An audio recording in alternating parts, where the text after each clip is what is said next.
Hello, everyone. I hope you could take a few relaxing and enjoyable moments away from the busyness of life. Thank you for visiting the channel. I hope you enjoy this story and share your thoughts with me. What do you think of this voice? Please let me know in the comments. Shall we begin the story?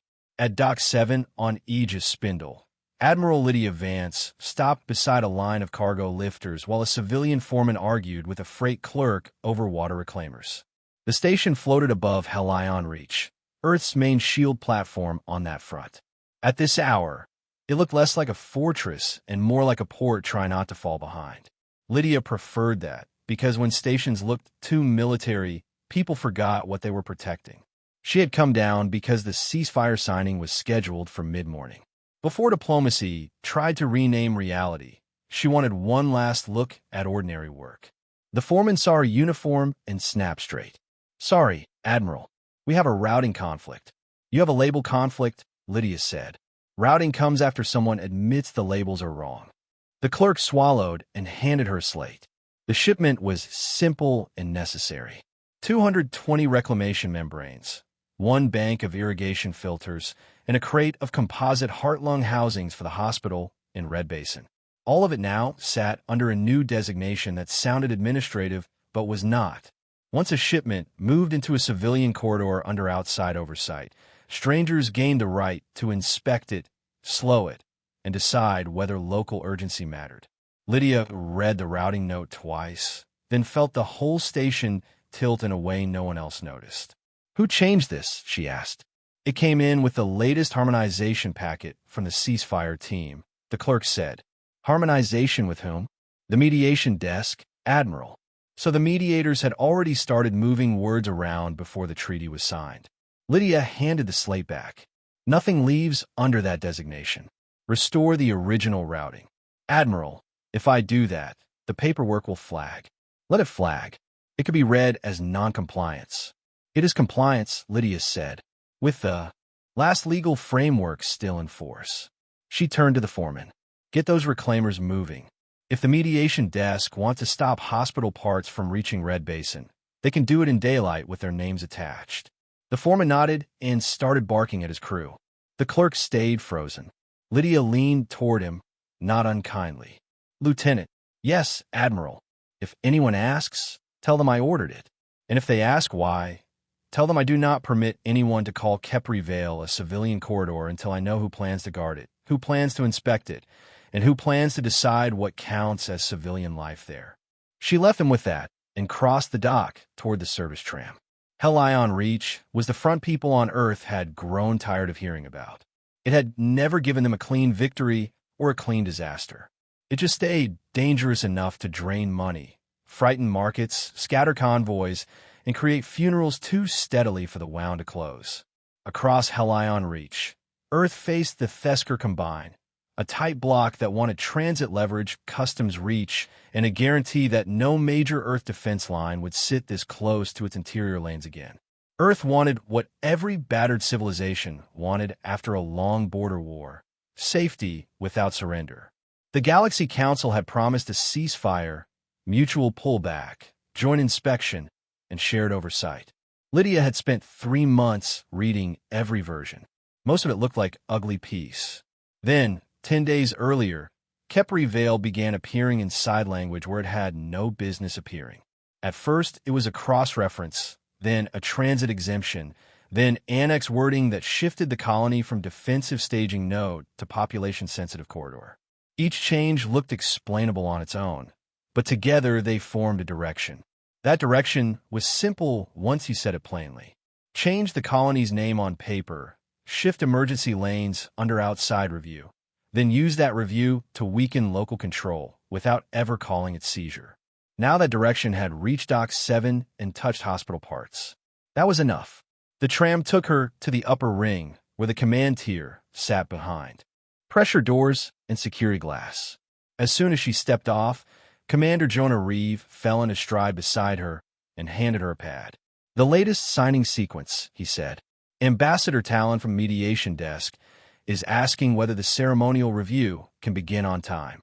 "It cannot." "I thought not. The shipping codes changed." His mouth flattened. "That far down already?" "That far down. Reeve glanced at the pad and back at her. Corin Vale arrived 20 minutes ago. Here, in Conference Wing 3. He brought a legal team. How generous. He says Earth wants a unified face before the signing. Earth. Not command, not defense, not the Office of Colonial Affairs. Just Earth, the word people used when they wanted obedience from a frontier. Lydia reached the corridor outside Conference Wing 3 and slowed, just enough to look through the glass partition. Corin Vale stood with one hand behind his back, speaking to aides and analysts. Tall, careful, silver at the temples, he had the contained posture of a man who had spent years making bad choices sound mature. He wore no military insignia, but Earth's Interior Security and Treaty Office carried its own weight. He turned as if he felt her there and offered a small nod. Admiral Vance, you look like someone who has already had a difficult morning. I found reasons for one. Then we should compare notes. Conference Wing 3 had been arranged to flatter diplomacy into looking equal. Corin gestured for her to sit, and she did not. Before this goes any further, Lydia said, Kepri Vale needs to come out of the corridor package. One aide inhaled, startled by the speed of it. Corin only clasped his hands. That is not how agreements work at this stage. It is if the agreement is trying to redefine a colony by stealth. Stealth is a loaded word. So is stabilization when the wrong people are saying it. He studied her for a moment. We are within hours of a ceasefire that could reduce casualties across 5 sectors. Traders are already adjusting exposure. Relief groups are standing by. The Council is invested. If you refuse to sign because of phrasing in the Kepri package, it will be read as military obstruction. Lydia placed the slate from Dock 7 on the table. Hospital components for Red Basin were rerouted under external security oversight before the agreement is in force. That is not phrasing. That is implementation creep. Corin looked at the slate, but did not touch it. This is exactly why they use transitional language. To prevent confusion during handover. There is no handover. There may need to be. There may not. He exhaled, patient as a surgeon, trying not to startle a frightened family. Lydia, look at the larger field. If Kepri Vale becomes a supervised corridor for a defined period, that may be the price of securing the reach. One colony may preserve 50 worlds from a wider spiral. There it was. Not cruelty. Arithmetic. Kepri Vale is not one colony, Lydia said. It is a resettlement anchor for people Earth already displaced once. It is a repair spine for civilian routes and agricultural chains. It is proof we meant what we said after Verdun Rift. And if the reach breaks open again, what then? If you turn a human colony into a permanent buffer zone under outside control, Lydia said, you will not be buying peace. You will be teaching every frontier settlement Earth owns that loyalty is temporary and geography is destiny. Corin's eyes did not leave hers. Or I will be preventing a regional war by writing a slow surrender in soft language. A legal analyst at his right murmured, Admiral, that is an interpretation. Lydia looked at her. No, it is a projection. She straightened. The signing is delayed. Corin's voice sharpened by a fraction. You do not have that authority. I have authority over whether my name goes on a military guarantee affecting my defense line.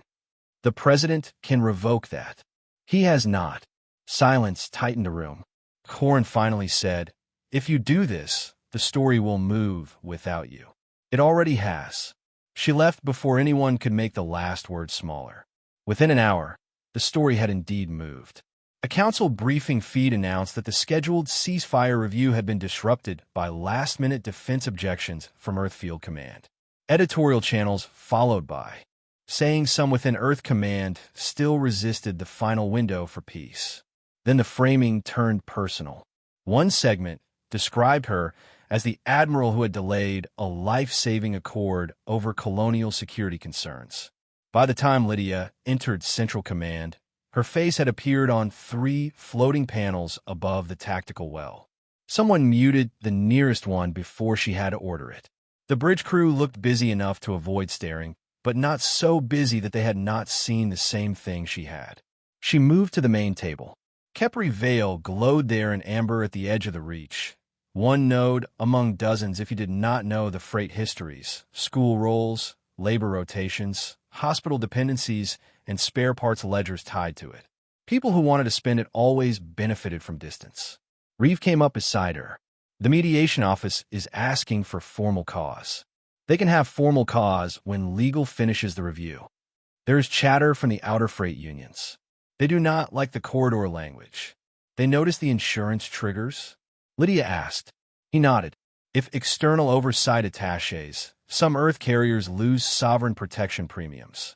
So the workers had found it too. Good. Any movement from Thesker? Not enough to justify alarm. Enough to justify theater. 2 patrols sweeps closer to the Maris line, civilian traffic inspections in the Eastern Stream, and a statement about regretting delays in the peace process. Pressure without gunfire. They wanted the argument to turn emotional before it turned technical. Mira Soren arrived with her coat half-fastened and a case of tablets under one arm. She was a compact woman with dark hair, shaved close on one side, and she sounded calmer when circumstances worsened. What do they change? She asked. Lydia expanded the annexes over the table. Mira scanned for less than a minute before saying, This is not one change. It is a chain. Show me. Mira began tagging text in the air. Here, they reclassify Vale's defensive perimeter as population-sensitive infrastructure. Here, joint inspection becomes shared operational verification. Here, emergency response lanes move under neutral. Coordination. Here, civilian continuity clauses override local security authority. She opened another layer.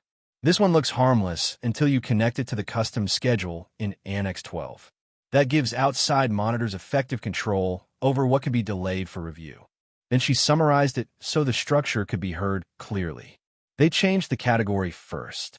Then they change who verifies it. Then they change who can delay it. Then they call the result neutral. If these links stay in the final structure, Mira said, they can phase out local defense capacity without ever using that phrase. The first visible shifts would be insurance, shipping, labor, and procurement. The guns go last. By then the colony is already negotiating from dependency. Reeve let out a low breath. They're going to hollow it out before they disarm it. Yes, Mira said. That is exactly what this is. Lydia stared at the table. Through the bridge glass, Helion reach burned dim and orderly against the black. Far out, markers drifted over routes where convoys had vanished, been redirected, or been blown open by raids no one wanted to call raids. The front had always taught one simple lesson. What cannot be taken quickly will be weakened slowly. She tapped the map over Kepri Vale. Prepare a line review. I want civilian dependency models, insurance exposure, industrial throughput, labor migration sensitivity, and orbital security transition scenarios. Reeve was already turning. On it. Mira, stay on the annex links. You're going to need more than annex links. I know. What are you going to need? Lydia's answer came without effort. Kepri Vale itself. By evening, she was the face of delay across half the galaxy. The council mediation channels called her refusal regrettable, but unsurprising from frontline security leadership. Comment panels ran old footage of burning freighters and cemetery rows. The word peace appeared so often that it began to sound less like a plan and more like a moral test. Earth's home networks were worse because they knew where to press. Parents of conscripts, contract laborers worried about prices, relief organizers, veteran blocks, and colonial bondholders all wanted someone to blame. Many blamed Thesker. Enough blamed Lydia to make her name trend across a dozen civil channels under the same phrase. The Admiral who would not sign. That night, Aegis Spindle received 6 separate appeals from sectors begging for the Accord to proceed. Not because they always trusted it, but because they were tired. Tired was often more dangerous than afraid. Lydia knew that better than anyone in the room. Near midnight, she went back to Dock 7. The reclaimers were gone, along with the hospital housings and irrigation filters. Only 2 cleaning bots rolled between stacked pallets while maintenance crews changed a burst light line over the port doors. The station smelled of coolant, grease, and ozone. For a minute she stood alone among the stripped pallets and thought about Kepri Vale's first years. She had visited once during settlement build-out, before she took Helion Reach command. The place had been ugly then. Temporary roofs, dust storms, mud plating, and families living out of modular stacks while industrial crews laid the deeper foundations. But there had been hope there. Not the soft kind. Work hope.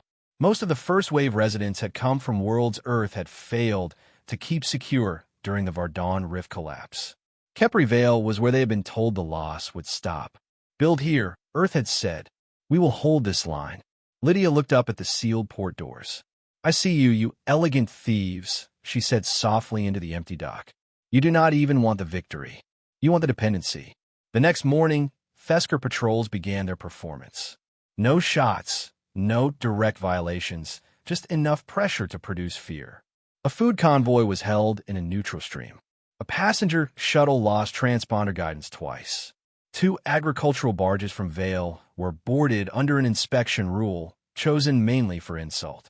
By afternoon, Lydia's refusal was being linked to market tremors, fuel spikes, and shortage scares in sectors nowhere near the Reach. The enemy had chosen its field, not the line, the narrative. Earth answered by sending another statement from Cornvale. He emphasized the government's continuing commitment to peace, praised the Council's difficult work, and expressed confidence that all concerns could be resolved through mature coordination. It was not a rebuke on paper. In practice, it placed Lydia out on the ice alone. Reeve watched the statement end. He is giving himself room to step around you. Yes. Do we still have room to make this technical? We do if we move faster than they move shame. That answer shaped the next decision. Lydia was going to Kepri Vale. The recommendation against it arrived instantly. The signing crisis was unresolved. The Council was watching. Fesker patrols were needling the outer lanes, and Corrin's office suggested the trip might be misread as militarized theater, which was enough reason to go. Kepri Vale deserved to be seen before anyone rewrote its future from orbit. She left Aegis Spindle aboard the transport Resolute Thread with a trimmed escort and a legal packet under military seal. Mira came with her. So did Reeve. Though he protested, he was only there because someone needed to keep her from starting a war in a governor's office. They crossed the inner lane under intermittent interference and broke cloud over Kepri Vale just after second light. From orbit, the colony looked more beautiful than Lydia remembered and more stubborn. The planet was dry, copper-brown, and gashed by old salt valleys that caught the light like worn silver. Earth settlements followed water reclamation arteries and industrial cuts, long geometric scars against the old surface. Solar fields spread beside freight roads. Lift towers rose from basin cities. Mining yards and repair docks sat near equatorial lines where transport was cheapest. It was not lush. It was built. That mattered to Lydia more than beauty ever had. Their shuttle came down at Red Basin Port, the largest civilian industrial hub on the planet. The landing field was busy with sleds, agricultural hoppers, municipal crawlers, and container trains. Dock gangs moved fast between heat shelters while cranes swung over the yard with heavy, efficient grace. No one here looked like a symbol either. Good. Governor Elias Thorne met them at the port admin building. He was a broad man in a brown utility coat with old fracture scars at one temple and the expression of someone who had spent 10 years keeping systems alive by assuming promises would break. Admiral, he said, taking her hand. You picked a good week to visit if you wanted everyone angry. I try to be useful. Then you came to the right place. He led them through a glass corridor over the yard. Below, container chains advanced in measured stops. People know about the delay, Thorne said. They know enough to worry and not enough to understand. That is a bad ratio. Then help me fix it. I will help you if you want truth. If you want reassurance, go back to the station. Lydia almost smiled. Truth will do. Thorne took them first to a freight control room overlooking the eastern lines. This was the first place he wanted them to see because flow was the colony's bloodstream. Kepri Vale survives because flow survives, he said. Food, parts, filters, repair hands, medical glass. We are still a frontier colony pretending to be settled. He flicked a display, and freight routes lit up in bands. If the corridor language sticks, we lose sovereign escort priority here, here, and here. That raises shipping risk. Shipping risk raises insurance. Insurance strips out weaker carriers. He shifted to the next layer before anyone had to guess the rest. Once weaker carriers are gone, scheduling consolidates under approved oversight. Oversight means external review. External review means delay. Delay kills contracts. Contracts kill payroll. Payroll kills retention. Mira nodded. Death by procedural friction. That is the polite term. Thorne shifted the view again, and workforce maps appeared. These are our higher skill retention clusters. Veldius, Orbital Higius, Reclamation Engineers, Bioexisting Stacks. They stay because they trust long-term stability. The minute they smell dependency, they start moving families. Not all at once. The best first. Reeve asked, how long before that starts? If the annex structure becomes public, a week. If it becomes real, a month. Thorne did not dramatize any of it. The simplicity was enough. From freight control, he moved them. Through the colony's civic chain, and then to the hospital in Red Basin. The heart-lung housings Lydia had pushed out of Dock 7 arrived while she was touring the recovery ward. The chief physician, Dr. Halima Rourke, did not speak in abstractions either. If outside verification attaches to civilian medical routing, we start losing emergency discretion, she said. The first time they hold trauma systems for audit during a dust collapse or yard failure, you will not need political theory to explain the result. Then she showed Lydia the pediatric respiratory bay and the pressure rehab wing for older miners whose lungs had never forgiven the first build years. This was why Earth had promised. Not speeches, breathing rooms. From the hospital, Lydia went to the lower terraces, where Red Basin dropped toward the reclamation fields and worker housing blocks. Children played in the shade tunnels, while old women argued over water allotment figures outside a market kiosk. A mechanic ate from a steaming paper tray while reading freight updates on a wrist screen. Somewhere above the lane, a chapel bell rang once. Ordinary life. That was what the annex language threatened. Not through bombardment, through management. By late afternoon, Lydia had seen enough to know the colony could be made legible to a distant chamber if the right witnesses spoke and the right documents lined up behind them. But she had also seen something worse. People were already bracing. On the edge of a fabrication quarter, a union representative named Tomas Wren led them through a machine hall where 3 assembly lines stood quiet. The silence there told its own story before anyone spoke. Not enough parts? Reeve asked. Enough parts, Wren said. Not enough confidence. He handed Lydia a set of risk notices from private carriers and contract backers. The minute the corridor rumors hit, 2 off-world investors froze expansion. A repair consortium delayed its new housing project. One shipyard family moved its capital reserve to Mars pending treaty outcome. On rumors. That is how border economies die, Wren said. On rumors first. On policy later. He met her gaze directly. Admiral, if Earth signs this and tells us it is temporary, some people will believe them. Most will not. We know what temporary means out here when someone else gets the keys. Lydia asked, what do you need from me? Do not let them make us look ungrateful for peace, just because we know a trap when we see one. There was no good reply to that. Only responsibility. At dusk, Governor Thorne took her to Vale Memorial Ridge, a small court of dark stone overlooking the oldest settlement basin. Most of the names belonged to the first decade. Thorne stood with his hands in his coat pockets.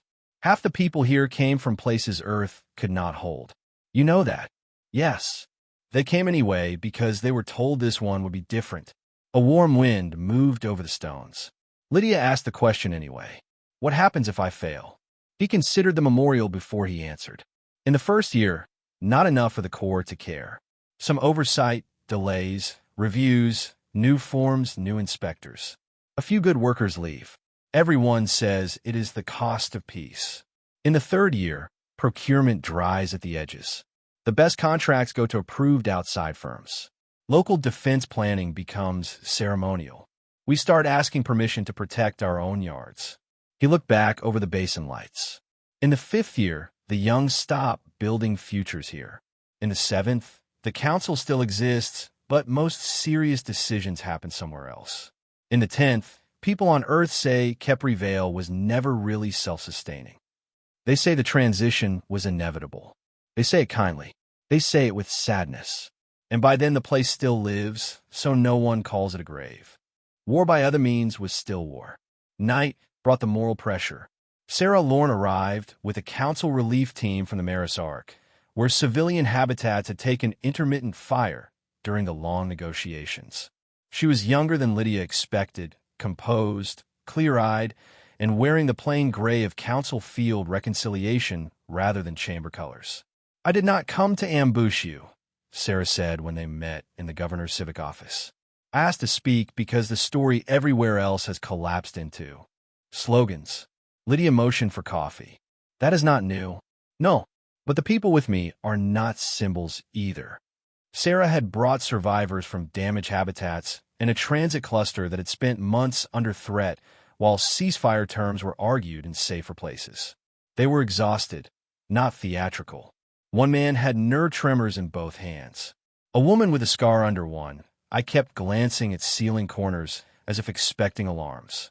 They sat together under low lights while the governor's staff kept a respectful distance. Sarah spoke first. "If this accord fails, the pressure does not land only here. It lands on places already hanging by threads. You know that. Edo. Then tell me why Kepri Vale is worth extending that burden." There was the honest version. Lydia answered honestly too, because some burdens do not end when you sign. They only become easier to ignore. Sarah folded her hands. "You think this corridor package is annexation by procedure?" "Yes. And if you are wrong, then I delayed a bad peace narrative and forced legal transparency. Serais justified. And if you're right, but the delay kills people elsewhere anyway." For a moment, no one spoke.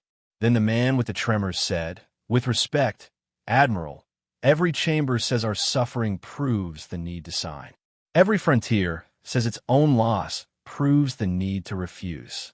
At some point, someone is choosing which fear counts." It was the hardest sentence Lydia had heard all day because it was true. She looked at him. "I am." That answer changed the room, not because it solved anything, but because she did not hide behind process. "I know what I'm asking to reach to bear," she said. "I know what I may be asking places like yours to bear too. But if this accord drains a colony through language and we bless it because we're tired, the next border crisis will use the same design on a different people. Maybe on humans.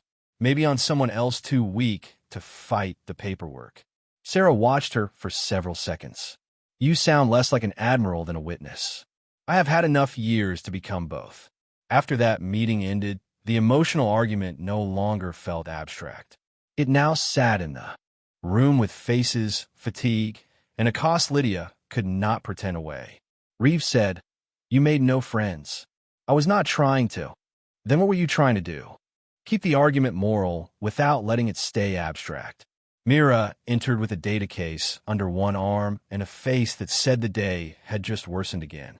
"We have the investment links," she said. Governor Thorne closed the office door. Mira spread 3 files over the table. "I was digging through transit underwriting, land redevelopment options, and escrow language attached to the corridor package. At first it looked like boring financial scaffolding. Then it stopped being boring," Reeves said. Mira nodded. 3 transport syndicates aligned with council-approved recovery firms have pre-positioned capital reserves for post-stabilization infrastructure management on Vale. Thorne swore under his breath. Mira highlighted the next layer. "A population mobility fund is tied to labor rebalancing incentives. The moment the corridor goes active, they can start subsidizing skilled worker relocation out of the colony under the language of regional stabilization." "And the land?" Lydia asked. "Industrial lease reevaluation after security normalization. That means outside review boards can classify local production zones as excessive strategic concentration and force redistribution." Reeves stared at the chain of clauses. "They're going to pull the marrow out and call it diversification." "Yes," Mira said. This was it. Not disarmament alone, not oversight alone, Not one soft concession traded for 5 hard ones elsewhere. A mechanism. Take security control from Earth. Increase uncertainty.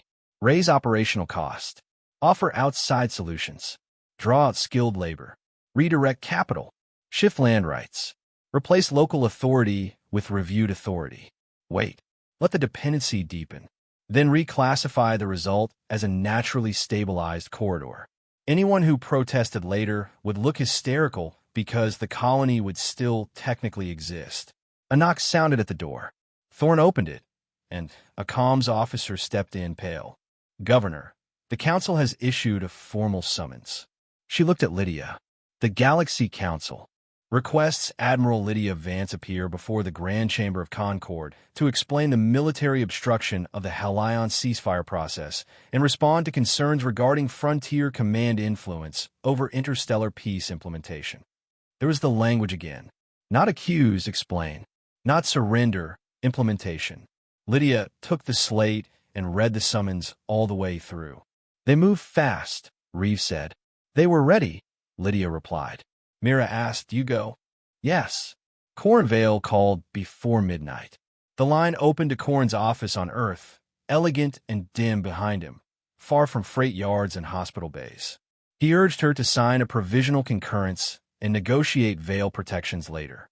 "Secondary instruments are where they buried the knife," she said. He argued that leadership sometimes meant accepting the loss you could count to prevent the loss you could not.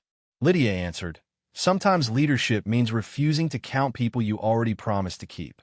He ended the call without goodbye. The next afternoon, Lydia departed Kepri Vale. Workers left their shifts to watch the shuttle lift. Not cheering, not saluting, just watching. That was worse.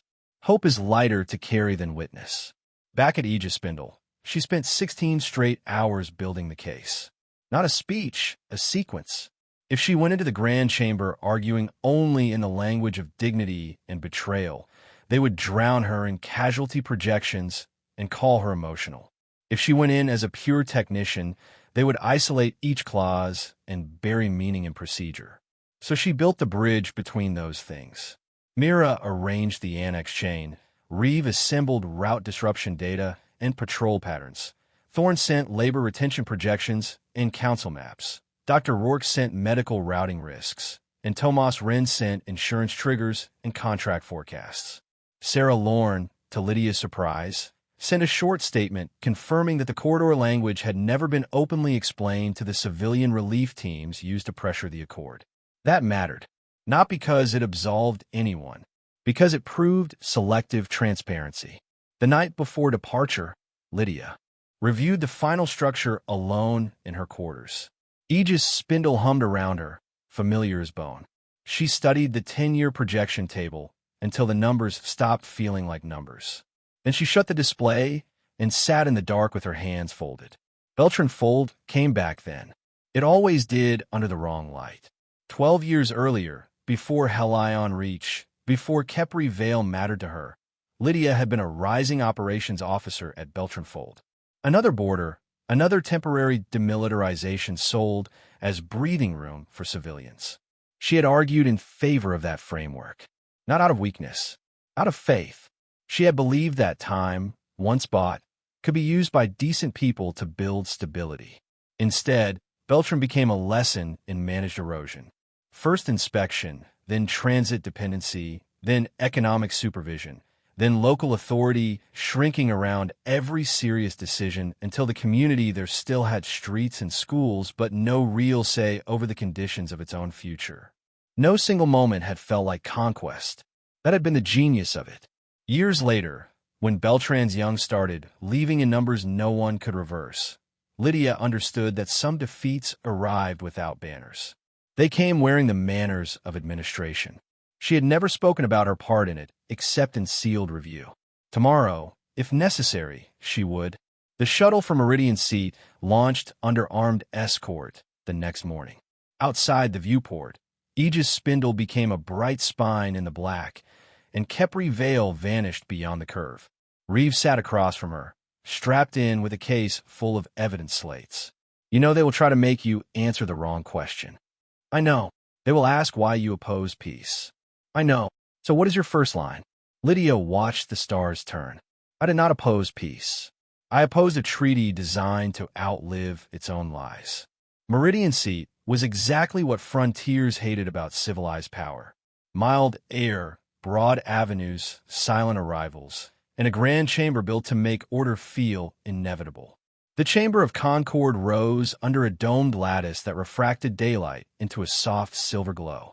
Delegations moved through rings of seats and translation arches while media drones floated in disciplined lanes above the galleries.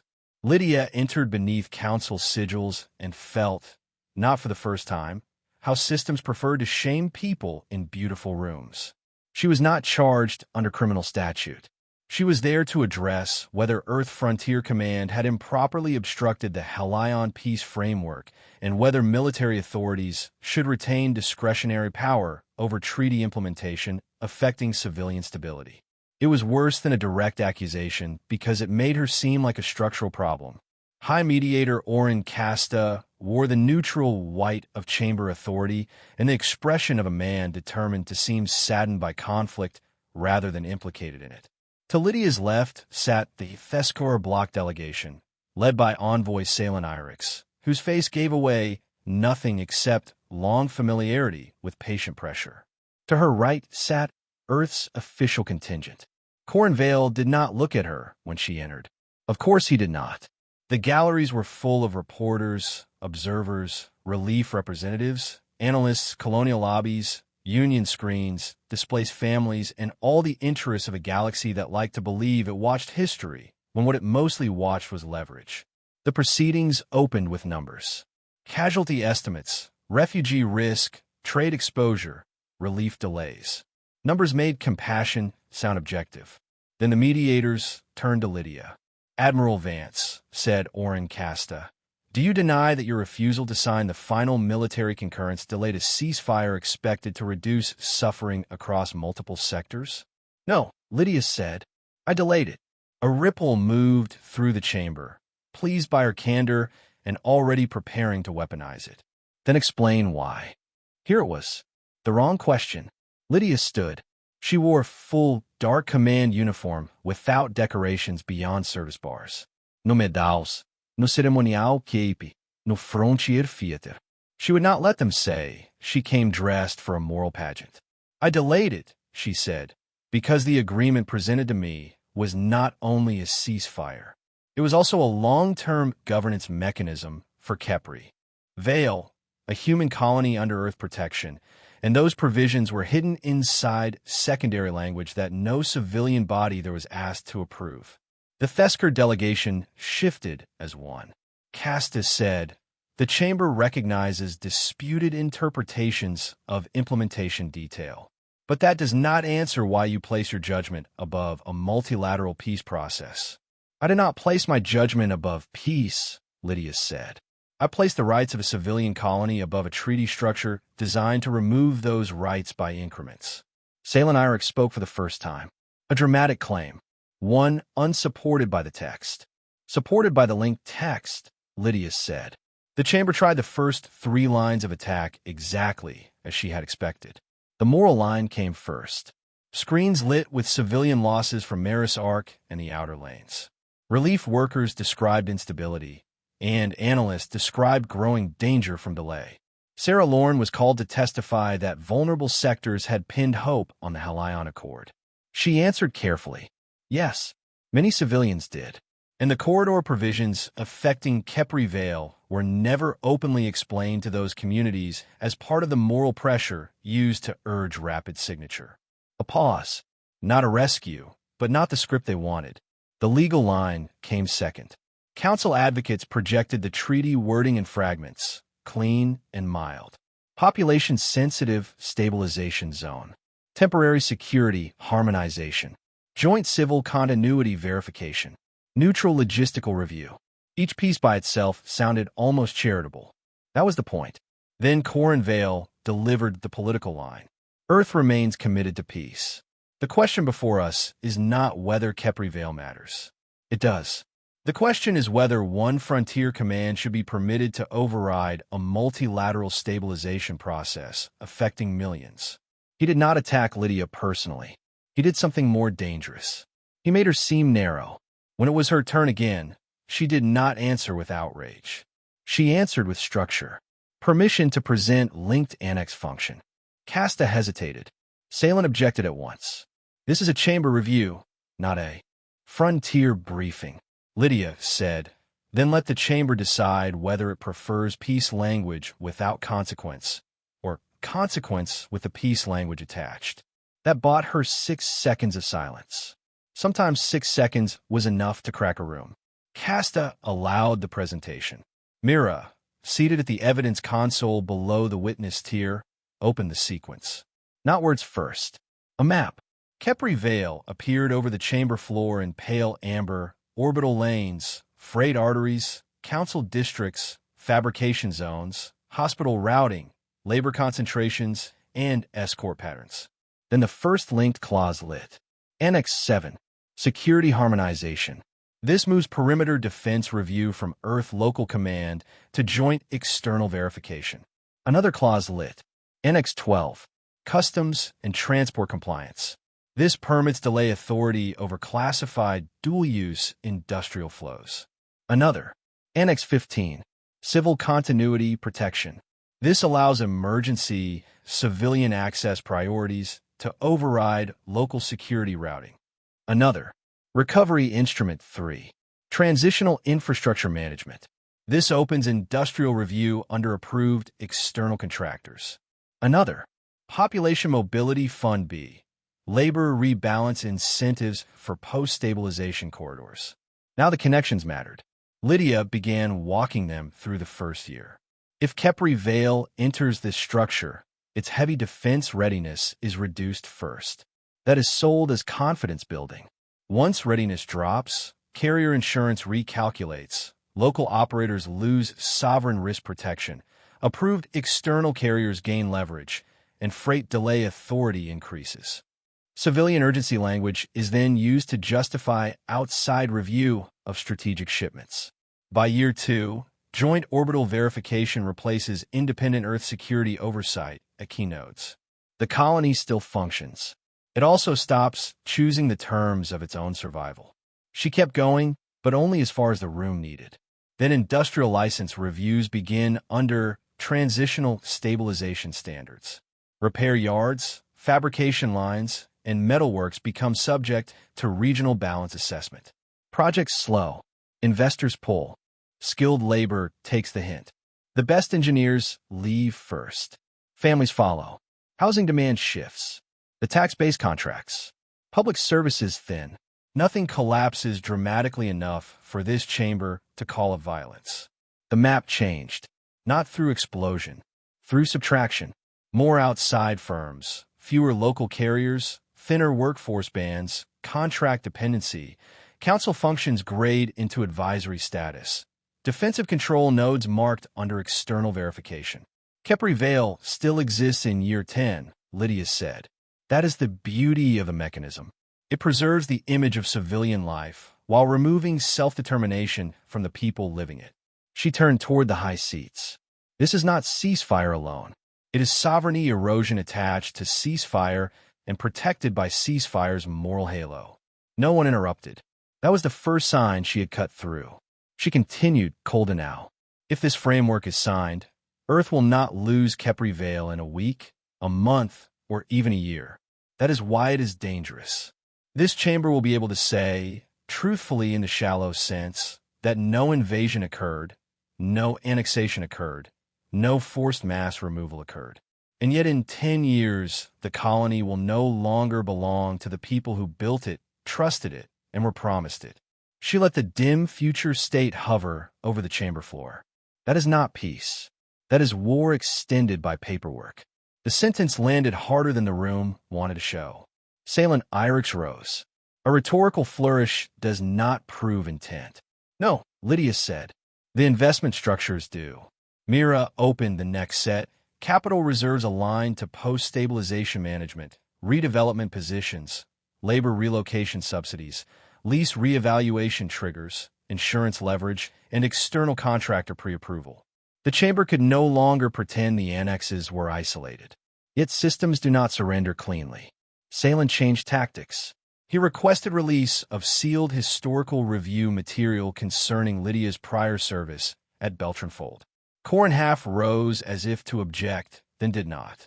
Lydia understood in that instant that Earth had either already yielded the file or chosen not to block its use.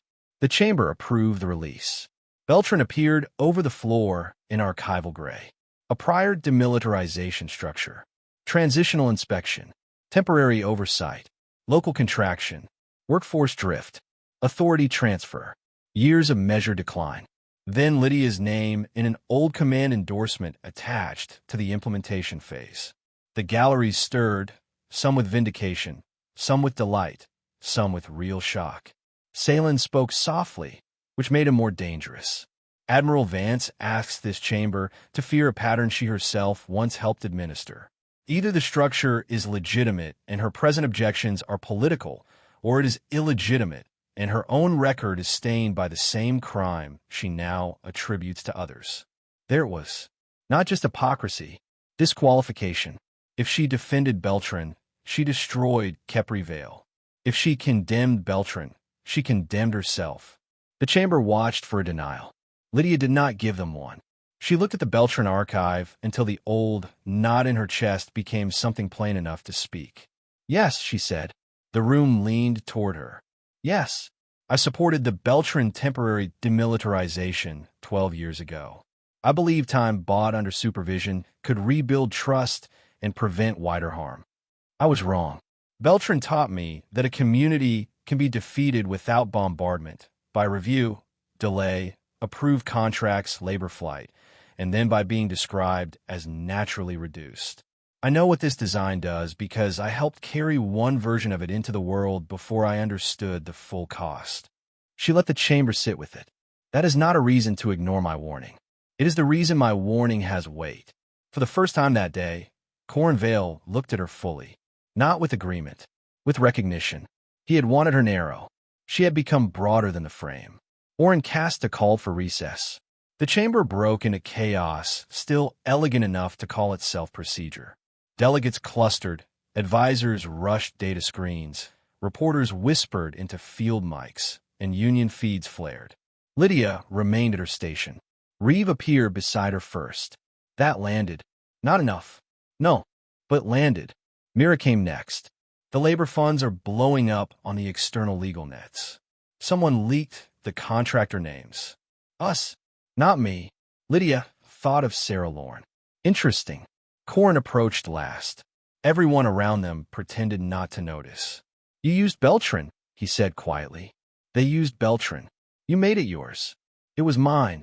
He looked toward the chamber floor, where Kepri Vale still glowed in suspended amber. I thought you would defend on narrower grounds. That was the plan. What changed? I saw the gallery when they heard Beltran. If I stayed narrow, they would hear technical evasion. They needed to hear consequence. Corin's expression gave away a sliver of fatigue. You have put Earth in a difficult position. I think Earth did that before I arrived. He almost smiled, but not quite. You know what happens if the chamber halts the accord entirely. The reach stays hot. Fesker will probe every lane. Markets will punish us. Relief blocks will turn on us. Yes. And if the chamber merely revises the annex language, they may preserve the structure under another name. Then I will force them to define the name in public. He looked at her for a long moment. When did you decide to stop protecting me from your disappointment?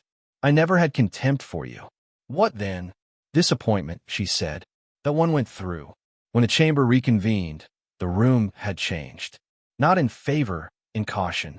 That was enough. Orin Casta resumed in the solemn tone systems used when they realized they may need to retreat while preserving dignity. Further inquiry is required into the relationship between the Helion ceasefire instruments and the secondary implementation structures affecting Kepri Vale. Salen objected. Of course he did. The Fesker now argued that review delay itself endangered civilians and that any annex linkages could be addressed after signature under standard oversight reform. Lydia had expected that too. Sign first. Repair later. Accept the framework. Argue about the damage after the machinery begins moving. So she launched the second strike, not with her own voice, but with many. Governor Thorne testified by live secure link. From Red Basin, he described freight dependence, labor retention, and local council authority in practical terms that made the colony sound real enough to touch. Dr. Rourke testified next, laying out medical routing risk and the way civilian oversight claims could delay emergency systems while preserving procedural innocence. Tomas Wren followed, blunt as steel, walking the chamber through insurance triggers and labor flight. Then came a family registrar from Kepri Vale, an older woman named Lynn Maris whose work involved nothing more exotic than births, deaths, and housing lists. "You are all speaking as if a colony is a coordinate," she said. "It is who marries here, who buries here, who keeps records here, who believes the future belongs here. If you make our children think every serious decision about their home happens somewhere else, they will leave before you ever force them." No rhetoric. No room left to hide inside abstraction. Finally, Sarah Lorne asked to address the chamber. That drew a stir because she had entered the proceedings under the broad moral argument for urgent peace. "I still believe delayed peace costs lives," she said. "I still believe frontiers should not make perfect the enemy of possible. But I also state for the record that civilian suffering from other sectors was used to create urgency around the Helion Accord without full disclosure that Kepri Vale's local rights were being folded into the package under secondary language.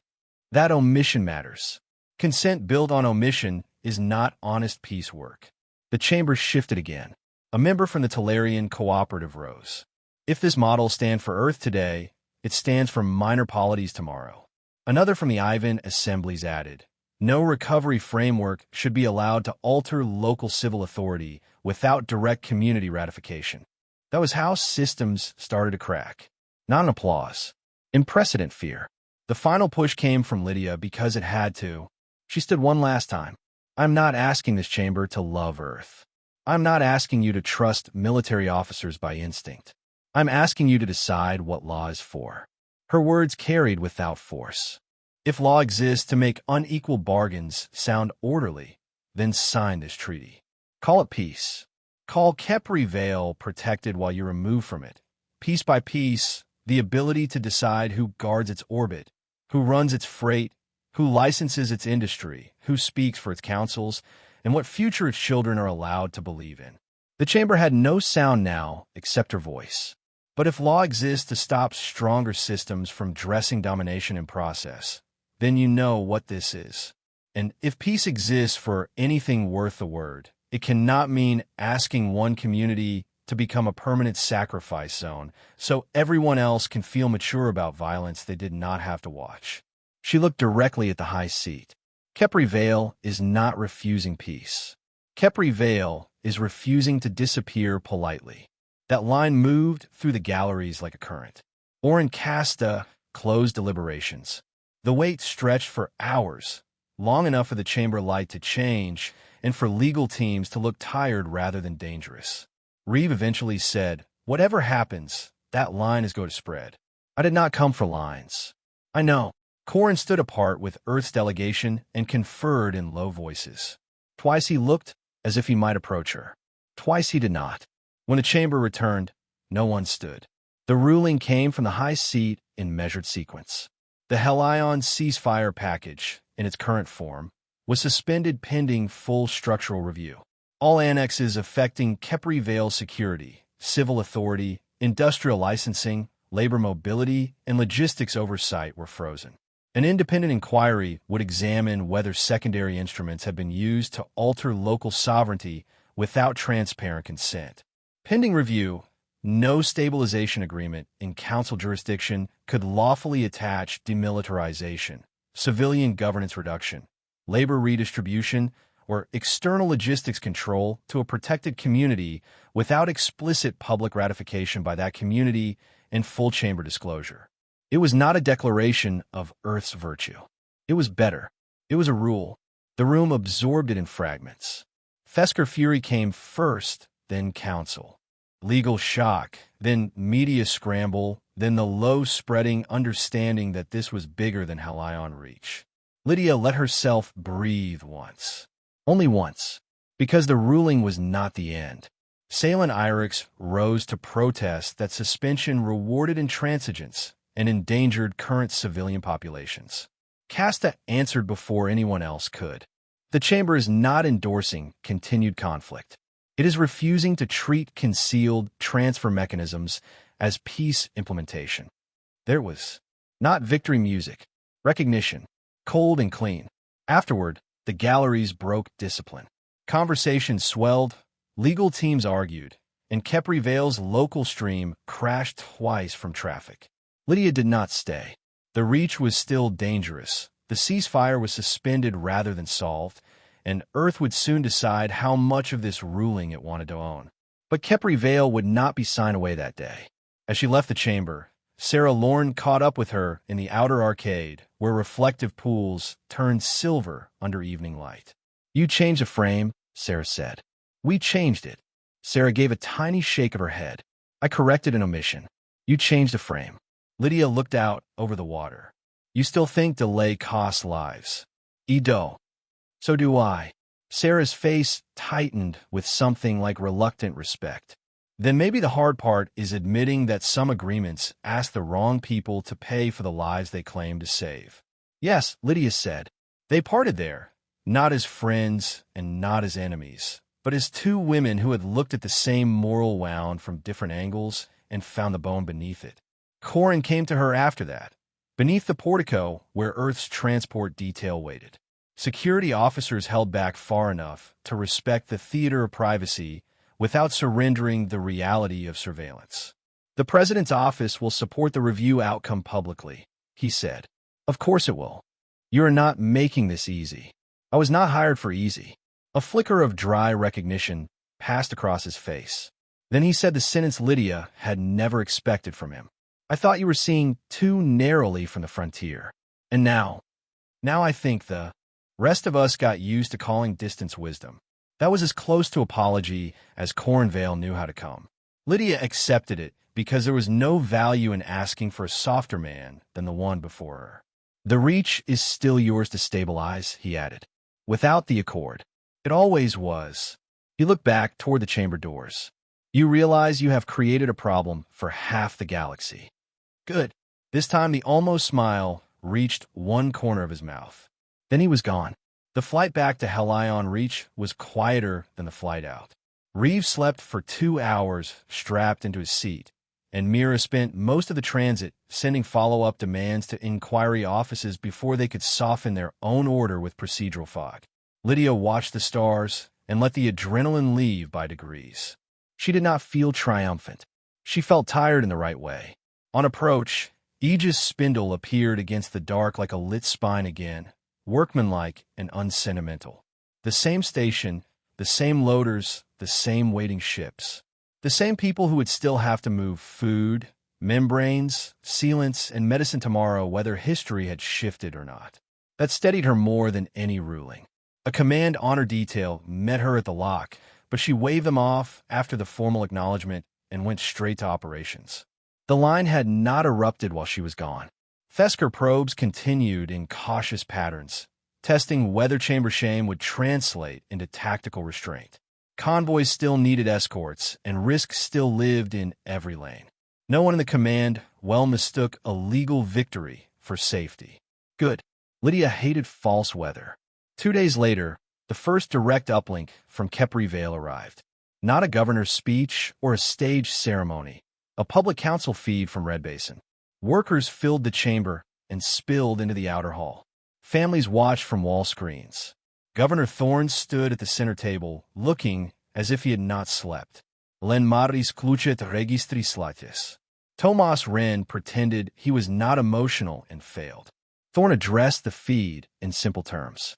The treaty that would have placed this colony under outside security control and long-term external review has been halted. The review is not over. The reach is not safe. But Kepri Vale remains under its own civil authority and Earth defense protection unless and until we say otherwise in the open. Then, unexpectedly, he stepped aside and gave the floor to a maintenance technician from Dock Grid 4. A woman in a stained work jacket stood there and said, I just want on record that some of us spent all week being told we were selfish for not wanting strangers to hold our future. We are not selfish. We just know the difference between peace and being managed. The room behind her answered with a rough, tired sound that was not cheering so much as release. Lydia turned the feed down and stood in silence for a moment. Reeve at the next station said, "You hear that?" "Yes." "They understand it." "Yes." He looked at her sideways. "You still look unhappy." "I look accurate." That made him laugh, which she had been aiming for. In the weeks that followed, the inquiry widened. Names surfaced: consultancies, insurance boards, contractor coalitions, and council staffers who had treated sovereignty as a systems problem best solved in annexes no one would read too closely. Fesker denied intent. Mediators denied concealment. Everyone denied design. But design has a fingerprint if enough people learn to look for one. The new chamber standard spread faster than anyone expected. Other frontier settlements, not even human ones, began demanding public ratification clauses. Small polities cited the Helion ruling in trade defense. That was the real win, a better rule in the hands of frightened places. Helion Reach did not become peaceful. Not at once. Fesker kept pressure on the lanes. Markets stayed jumpy, and relief blocks remained angry about the suspended accord. Peace advocates wrote essays accusing frontier command culture of turning every compromise into a sovereignty crisis. Some of them even meant it sincerely. Lydia read several of those essays at night and did not dismiss all of them, because Sarah had been right too. Delay cost lives.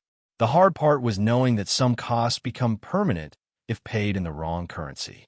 One evening, 3 months after the chamber ruling, Lydia went again to Dock 7. The same foreman was there. He held up a slate. Shipment to Kepri Vale. Reclaimers, medical seals, and modular valve housings. Local authority routing. No external review. Lydia checked the line. Looks correct. The foreman said his sister in Red Basin wanted to thank her. He had told her admirals did not usually get thanked for paperwork. What did she say? Lydia asked. She said this was not paperwork. The loaders began moving toward the transfer shaft, carrying things people only notice when they stop arriving. That night, Lydia opened the old Beltran file one final time and read the phrases she had once thought careful and now understood as elegant theft. Then she closed the file and marked it for permanent educational release to Earth Frontier Command Academies under restricted study access. Reeve, when he heard, said, "You are turning your worst mistake into required reading." Yes, that is either noble or vicious. It is useful. He snorted. There you are. She slept better that night than she had in months. Not well, better. Because Kepri Vale was still there beneath Helion Reach's dangerous sky. Not safe and not beyond threat, but not signed into slow diminishment by people who would have described the process as civilized. And because somewhere across the network, in chambers and port offices and frightened settlements that had never heard her voice before this crisis, a new sentence had entered the legal bloodstream. Peace does not mean a community must agree to disappear politely. For Earth, that sentence would not end every trap waiting in the galaxy. It would not melt power or make stronger systems kinder. It would, however, make some elegant thefts harder. Sometimes that is what dignity looks like at the edge of a frontier. Not winning forever, just refusing at the exact point where refusal matters most, to let your people be traded for someone else's sense of maturity. Helion Reach stayed on the map. Kepri Vale stayed under its own sky. And humanity, once again, proved that it could be tired, pressured, divided, and still not easy to grind down. If this story stayed with you, it may be because it was never only about war, borders, or power. It was about something quieter and harder to defend. The right of ordinary people to live without being traded away by elegant words. The right of a colony to remain more than a symbol. And the right of humanity to stand its ground even when the whole galaxy asks it to kneel for the sake of convenience. Lydia Vance did not fight for glory. She fought so that one day, when the noise of politics faded and the chambers fell silent, the people of Kepri Vale could still look up at their own sky and know they had not been surrendered in the name of peace. And maybe that is what real strength has always been. Not the power to destroy, not the power to shout louder than everyone else. It is the courage to say no when a whole system asks you to call slow surrender by a gentler name. If this story meant something to you, please like the video, share it with someone who still believes science fiction can say something real about dignity, sacrifice, and a human spirit, and subscribe to the channel for more stories where humanity is tested, pressured, underestimated, and never easily broken. Your support truly helps this channel grow, and every like, every comment, and every subscription helps bring more stories like this to life. Thank you for being here, and thank you for listening.